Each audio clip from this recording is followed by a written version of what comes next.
আসসালামু আলাইকুম। আমরা jQuery পার্ট 20 কমপ্লিট করে ফেলেছি, যেখানে আমরা শিখেছিলাম ইভেন এবং অড মেথড কিভাবে কাজ করে। যদি এই টিউটোরিয়ালটা না দেখে থাকেন তাহলে আমার প্লেলিস্ট থেকে পার্ট 20 দেখে আসবেন। ওকে, আমরা 19 নম্বর টিউটোরিয়ালে দেখেছিলাম যে কিভাবে অ্যাড ক্লাস মেথড কাজ করে। তা আমরা যেটা আজকে শিখতে যাচ্ছি সেটা হচ্ছে আমরা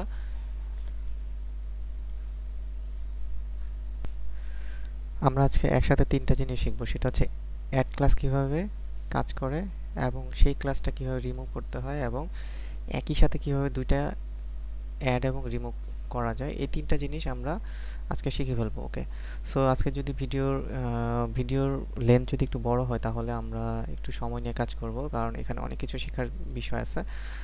ওকে, সো যদি আমার চ্যানেল নতুন হয়ে থাকেন তাহলে আমার চ্যানেলটাকে সাবস্ক্রাইব করে দিবেন এবং বেল আইকন অন করে দিবেন। সো ধন্যবাদ সবাইকে।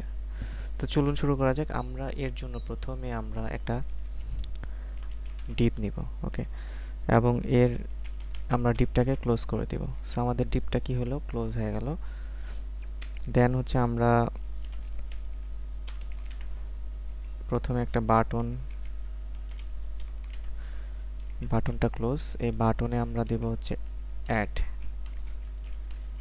ওকে, তো আমরা যদি এখন সেভ করে যদি ব্রাউজারে এসে যদি একটা রিফ্রেশ দিই, তখন আমরা দেখতে পাচ্ছি অ্যাড বাটনটা আমরা দেখতে পাচ্ছি, কিন্তু আমরা ডিপটাও দেখতে পাচ্ছি না। তো আমি ডিপটা কোথায় আছে আমি কিছুক্ষণ পরে দেখাচ্ছি। তো আমরা এই বাটনটাকে কন্ট্রোল ডি চাপ দিয়ে আরও দুইবার চাপ দেবো, যাতে আরও দুইবার দুইটা বাটন আমরা তৈরি করতে পারি। ওকে, কন্ট্রোল ডি মানে হচ্ছে ডুপ্লিকেট, রিমুভ, দেন হচ্ছে এটার নাম হচ্ছে। তো আমরা বাটন তিনটার নাম দিলাম, একটা নাম দিলাম অ্যাড, রিমুভ, তারপর টুগল। ওকে, সো এখন যদি আমি সেভ করে যদি ব্রাউজারে এসে একটা রিমুভ দিই, তখন আমরা তিনটা বাটন দেখতে পাচ্ছি, কিন্তু আমরা ডিপটাকে দেখতে পাচ্ছি না। তো আমরা ডিপটাকে খুঁজে বের করবো ইনশাল্লাহ। তো আমরা এখন যেহেতু আমরা কি করব, আমরা বাটনের মাধ্যমে কাজ করব, তো আমরা প্রত্যেকটা বাটনের আবার আইডি দিয়ে দিই। ওকে, সেটা আমরা জাস্ট দিয়ে দিই। তো কপি করে আমরা নিচের বাটনে আসব এবং এটাকে এখানে এটাকে পেস্ট করে দিব। ওকে, এবং এখানে অ্যাড এর পরিবর্তে দিব আমি র্যাম। র্যাম মানে হচ্ছে রিমুভ জাস্ট টোক। ওকে, তিনটা আইডির নাম দিলাম। ওকে, এবং আমরা এই ডিভ এর মধ্যে একটা আইডি দিব, যেহেতু আমরা ডিপটাকেও ফাইন্ড করব। আমরা দিব হচ্ছে বর্ডার বক্স।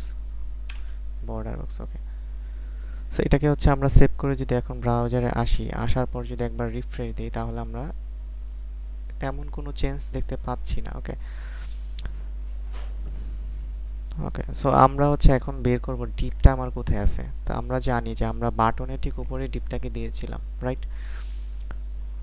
আমরা যদি কোডে যাই তখন আমরা দেখতে পাই যে বাটন তিনটার উপরেই কি আছে, ডিপ আছে। তো আমরা একটু গেস করলে বুঝতে পারবো যে আমাদের বাটনের উপরেই আছে, উপরের কোথাও নাই, কিন্তু আমাদের বাটনের উপরে থাকার পসিবিলিটি 99%। তো এর জন্য আমরা ডিপটাকে খুঁজে বের করার জন্য আমরা কি করব, এই বাটন তিনটা যে কোনো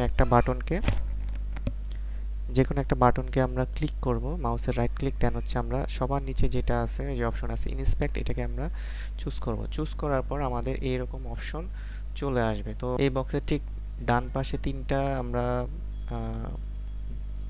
ডট দেখতে পাচ্ছি। এখানে যদি আমরা ক্লিক করি তাহলে আমরা বেশ কয়েকটা অপশন দেখতে পাই। তো আমরা যদি এর মধ্যে সবার রাইট সাইডে যেটা আছে এটাকে যদি চুজ করি, তখন আমরা এরকম একটা বক্স ডান পাশে দেখতে পাবো। তো অনেকের এইভাবেও ওপেন হতে পারে। আবার আমরা যদি এই বাম পাশে যদি চুজ করি, তাহলে আমরা বক্সটাকে এখন বাম পাশে দেখতে পাচ্ছি। তো অনেকের এভাবেও ওপেন হতে পারে ইন্সপেক্ট করার সময়। তো আমরা কি করব, আমরা বটমটাকেই চুজ করে দেব। সো আমরা বটমে চলে আসলাম। তো এটা হচ্ছে আমাদের বাটন। এই যে আমি যখন আমার মাউসের কার্সারটা রাখলাম অথবা সিলেক্ট করলাম, তখন উপরে দেখেন বাটনটা কিন্তু সিলেক্টেড অবস্থায় দেখা। তো আবার যখন রিমুভ বাটনে আমি আমার কার্সারটা নিয়ে যাব, তখন আমার রিমুভ বাটনটা সিলেক্টেড অবস্থায় আমরা দেখতে পাচ্ছি। আবার যখন আমি টুগল বাটনে এই টুগল যে বাটন আছে এখানে যদি আমি মাউসের কার্সারটা নিয়ে যাই, তখন আমি দেখতে পাবো টুগল বাটনটা সিলেক্টেড অবস্থায়, হাইলাইটেড অবস্থায় আছে। তো এখন সিলেক্টেড অবস্থায় আছে হচ্ছে আমার বাটন অ্যাড। তো আমি যদি এটাকে সিলেক্ট করতে চাই, তাহলে আমি এখানে একটা ক্লিক দিতে হয়। তো ক্লিক দেওয়ার সাথে সাথে আমার টুগল বাটনটা সিলেক্টেড অবস্থায়, কার্সারটা যদি রাখি তখন টুগল বাটনটাই বোঝাচ্ছে। ওকে, সো তার উপরে হচ্ছে আপনার ডিপ থাকার কথা, রাইট? সো এই যে আমি যখন ডিপ, তার উপরেই আমরা দেখতে পাচ্ছি যে একটা ডিপ দেখা যাচ্ছে, এবং সেই ডিপের আইডি হচ্ছে বর্ডার বক্স।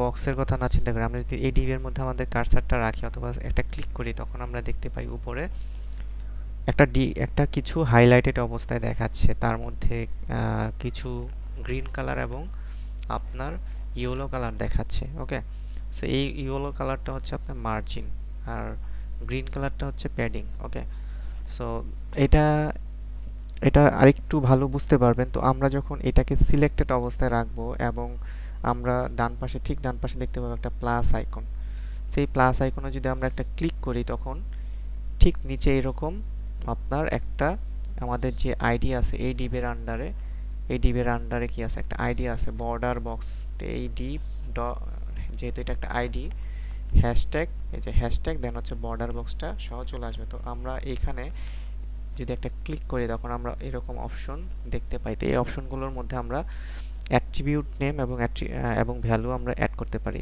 যেমন হচ্ছে আমরা এই আমাদের মাউসের কার্সারটা যদি এখানে ডিভের মধ্যে রাখি এবং ডান পাশে যদি আমি লিখি যেমন হচ্ছে আপনার ব্যাকগ্রাউন্ড যদি আমি রেড দিই, তখন আমি দেখতে পাচ্ছি যে আমাদের এখানে যে ডিপটা ছিল সেই ডিপের কালারটা কি দেখাচ্ছে, রেড দেখাচ্ছে, রাইট? আচ্ছা, আমাদের ডিপটা ভিজিবল হয়ে গেল। তো আশা করি ডিপ নিয়ে আপনাদের এখন আর কোনো প্যারা নাই। তো আমরা এখন তারপরে এই ডিপের একটা কি দিব, একটা হাইট দিব। ওকে, সো হাইট দিব হচ্ছে 50 পিক্সেল। সো আমরা 50 না, আমরা এখানে 150 পিক্সেল দিব। সো এখন দেখেন যে আমার ডিপটা কত বড় দেখাচ্ছে। তো 150 পিক্সেল হাইট দেওয়ার পর আমাদের ডিপটা কিন্তু 100% উইথ সহকারে আছে। তো আমি যদি উইথটাকে কমা দিই 50%, তো দেখেন আমার ডিপটা 100% ছিল, সেখান থেকে 50% ও উইথ উইথে চলে আসছে। ওকে, সো আমরা এখানে একটা কি দিতে পারি, বর্ডার দিতে পারি 5 পিক্সেল সলিড পিঙ্ক। তো এখানে পিঙ্কটা আপনি দেখতে পাচ্ছেন না, কারণ হচ্ছে এখানে একটা কালার আছে। তো আমি যদি ব্যাকগ্রাউন্ড কালারটা তুলে দিই তখন আমি দেখতে পাচ্ছি যে আমাদের এখানে বর্ডার কালারটা স্পষ্ট দেখা যাচ্ছে এবং এটার ব্যাকগ্রাউন্ড কালার নেই। তো আমি কি করব, আমরা হচ্ছে এই পোড়াটাকে হচ্ছে কপি কন্ট্রোল সি, দেন হচ্ছে আমরা আমাদের হেডের ভিতরে যে আপনার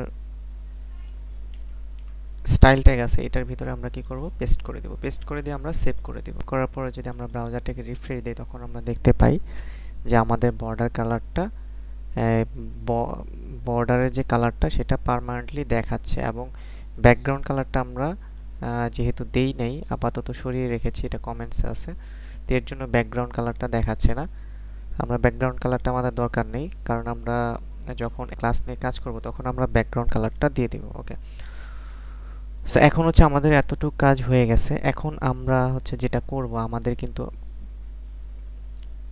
কিন্তু প্রাথমিক কাজ, আমরা প্রথমে জানি যে যার মাধ্যমে হচ্ছে আমি একটা ইভেন্ট ঘটাবো তাকে আগে ফাইন্ড করতে হবে। তো আমরা প্রথমে বাটনের মাধ্যমে আমরা ইভেন্ট ঘটাবো। ওকে, বাটন ক্লিকের মাধ্যমে। তো আমাদের প্রথমে কি করতে হবে, বাটন ফাইন্ড করতে হবে। তো এর জন্য আমি অ্যাড যে আইডিটা আছে এটাকে হচ্ছে আমি কপি করলাম, দেন হচ্ছে আমরা আমাদের স্ক্রিপ্ট ট্যাগের মধ্যে চলে আসবো, আমরা দেব $, দেন হচ্ছে ডকুমেন্ট ডট রেডি। ওকে, ফাংশন, এই ফাংশনটা আমাদের একটা ক্রিয়া সম্পাদন করবে। তো আমরা প্রথমে অ্যাড বাটনকে ফাইন্ড করব। তো এই লাইনের মাধ্যমে আমরা অ্যাড বাটনটাকে ফাইন্ড করে ফেললাম। ওকে, সো এখন এই বাটনে আমরা কি করব, বাটনে আমরা ক্লিক করব। তো যখন ক্লিক করব তখন কি হবে, তখন তখন নতুন একটা কাজ সম্পাদন হবে, রাইট? সো আমরা ক্লিক করলাম, বাটন ফাইন্ড করলাম, বাটনে ক্লিক করলাম। তো এখন বাটন ক্লিক করার পর কোথায় ইভেন্টটা ঘটবে, কোথায় ঘটবে, এই ডিবের মধ্যে ঘটবে, রাইট? সো আমরা কি করব, এই যে আইডিটা আছে এই আইডিটাকে আমরা কি করব, ফাইন্ড করব। আমাদের এই আইডিটাকে ফাইন্ড করতে হবে। তার আগে হচ্ছে $, দেন হচ্ছে এই আইডি, যেহেতু এটা একটা আইডি তো আমরা এই আইডির আগে হচ্ছে একটা হ্যাশট্যাগ দিব। ওকে, সো আমাদের ডিপটা ফাইন্ড হয়ে গেল। তো ডিপটা যখন ফাইন্ড হলো তখন কি ঘটবে, তখন অ্যাড ক্লাস আমরা একটা ক্লাস অ্যাড করে দিব।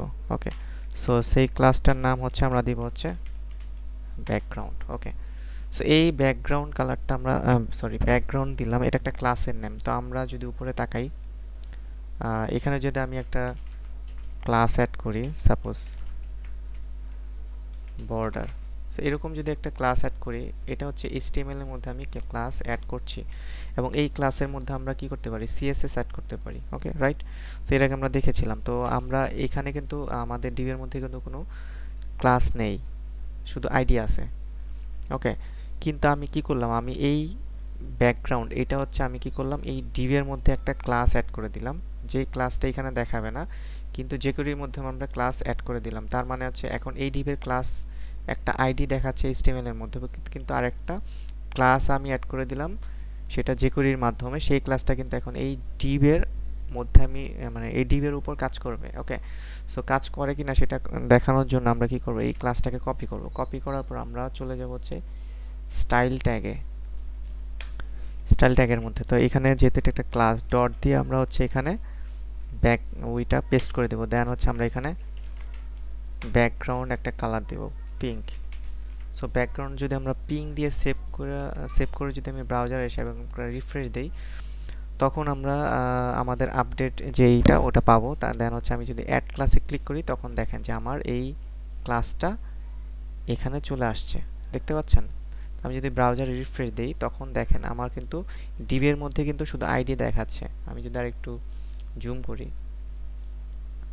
সো দেখেন আমার ডিভের মধ্যে কিন্তু, আচ্ছা এটা জুম করলেও কোনো কাজ হইতেছে না।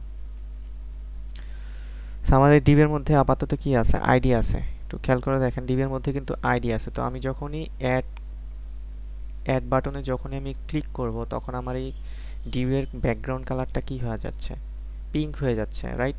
এবং সাথে সাথে কি হচ্ছে, এখানে একটা ক্লাস অ্যাড হয়ে যাচ্ছে। এখানে দেখেন একটা ক্লাস অ্যাড হয়ে গেল।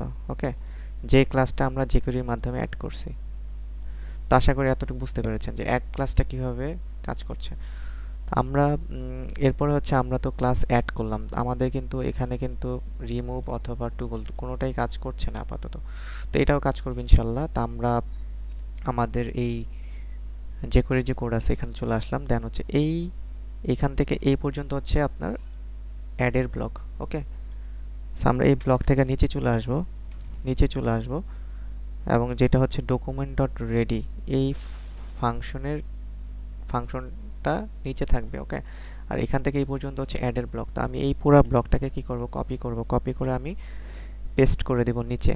এবং এখানে আমি অ্যাডের আইডি নিয়েছিলাম, তো আমি এখন দেব হচ্ছে রিমুভের যে আইডি, আমরা কি করব, রিমুভ করব, রাইট।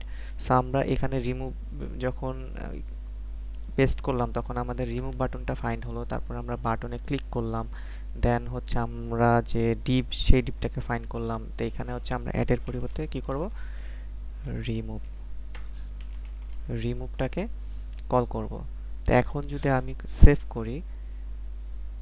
করে যদি আমি ব্রাউজারে চলে আসি, তো একবার যদি রিফ্রেশ দিই, তাহলে আমি দেখতে পাচ্ছি যে বাই ডিফল্ট যেভাবে দেখার কথা সেভাবে দেখতে পাচ্ছি। আমি যদি অ্যাড বাটনে ক্লিক করি, আমার ক্লাস ব্যাকগ্রাউন্ড এটা অ্যাড হয়েছে এবং আমার দেখতে পাচ্ছি সেই ক্লাসের মধ্যে আমি কি দিয়েছিলাম, একটা ব্যাকগ্রাউন্ড কালার দিয়েছিলাম, রাইট, পিঙ্ক, সেটা দেখতে পাচ্ছি। এখন যদি আমি রিমুভ বাটনে ক্লিক করি, তখন দেখেন আমার ক্লাসটা এখান থেকে কি হয়ে গেছে, সেই ক্লাসটা রিমুভ হয়ে গেছে, শুধু ক্লাস দেখাচ্ছে, কিন্তু ক্লাসের যে নেম, সেই নেমটা ডিলিট হয়ে গেছে। ওকে, আবার দেখেন আমি যখন অ্যাড বাটনে ক্লিক করছি, তখন ক্লাস ইকুয়াল কোটেশন ব্যাকগ্রাউন্ড এটা দেখাচ্ছে।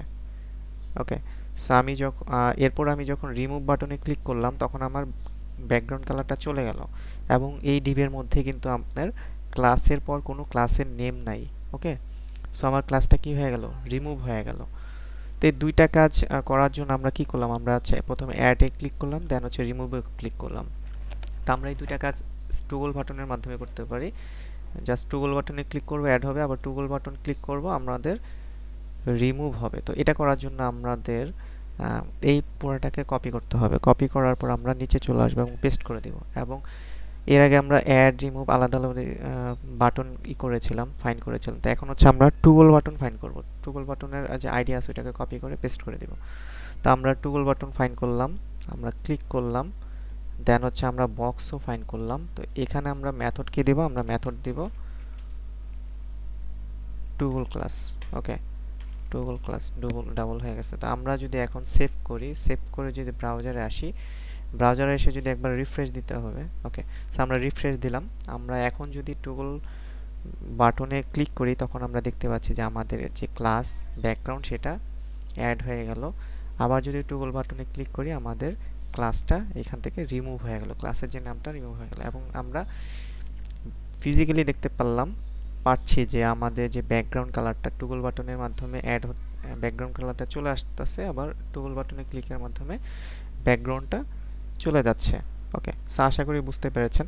বাসায় বেশি বেশি প্র্যাকটিস করবেন, বেশি বেশি প্র্যাকটিস করবেন। ওকে, এবং বেশি বেশি প্র্যাকটিস করবেন। এবং যারা যারা এই কাজটা করতে পারবেন তারা সবাই আমার কমেন্ট বক্সে অবশ্যই কমেন্ট করে জানাবেন যে কারা কারা পারছেন অথবা পারছেন না। সো ধন্যবাদ সবাইকে।